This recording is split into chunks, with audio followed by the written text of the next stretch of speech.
Hi everyone, this is Haley Jansen, and this is my book critique set 3.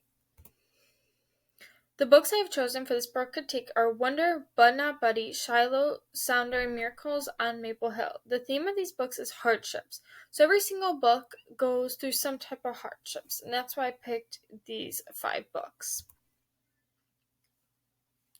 For the first book, Wonder, the author and illustrator is R.J. Palacio.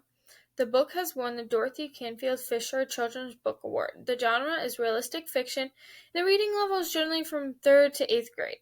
The book is about a kid with facial differences that have prevented him going to school.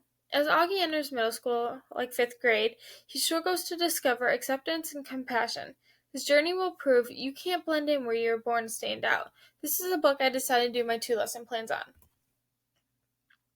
The first lesson plan is from Ohio Learning Standards and Fine Arts Drama. This lesson is for 3rd graders.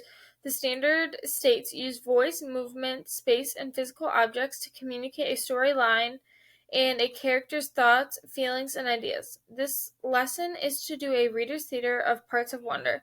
Students will be put in groups and they will have to be creative to come up with a costume and props. They'll be collaborating on who gets what part and ideas for the reader's theater.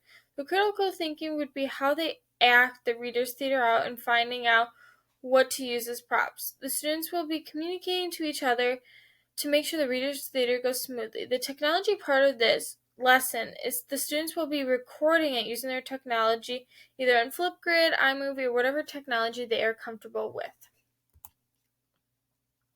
The next lesson plan is under the Ohio Social Emotional Learning Standards. This is also for grade 3, and the standard says demonstrate empathic reactions in response to others' feelings. This activity is a kind bingo. So after we discuss what empathy is and give examples to the students, we will play this kind bingo. The students must do several kind acts for others in order to win a bingo. Students will have to be creative and find creative kind acts to perform. The critical thinking would be finding ways to reach a bingo. Students will be collaborating with each other to perform the acts. Students will have to communicate to also perform the acts.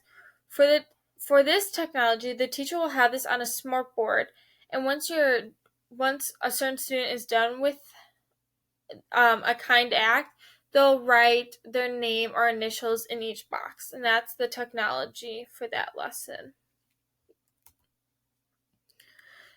The next book is Miracles on Maple Hill by Virginia Swardson, and the illustrator is Beth and Joe Crush. The book has won the John Newbery Medal. The book genre is historical fiction and is generally from 3rd to 8th grade. The book is about a 10-year-old and her family talks about nature's healing powers. Her father suffered terribly during the Korean War and unable to find a job. The father is very short-tempered. For Bud Not Buddy is written and illustrated by Christopher Paul Curtis. The book has won the John Newbery Medal and Coretta Scott King Award. This book is historical fiction and is generally from 3rd to 8th grade as well. This book is about a 10-year-old orphan named Bud. He's finding his family in the Great Depression. Bud runs from abusive foster parents, tries and fails to ride the rails, and walks for miles to get to Grand Rapids where he believes his father lives. The next book is Shiloh, written and illustrated by Phyllis Reynolds Naylor. This book has won the John Newbery Medal. This book genre is realistic fiction and is generally from 3rd to 8th grade. This book is about an 11-year-old boy who finds a dog near his house in West Virginia, and the boy wants to keep the dog and name him Shiloh. The boy thinks the dog has been abused and finds out the dog belongs to his neighbor. The last book is Sounder, written by William Armstrong and the illustrator is James Barkley. This book has won the John Newbery Medal and the genre is historical fiction. This book is generally from 3rd to 8th grade as well. This book is about an African American boy living with his sharecropper family. Although the family's difficulties increase when the father is in prison for stealing a ham from work, the boy hungers for an education. Thank you for watching.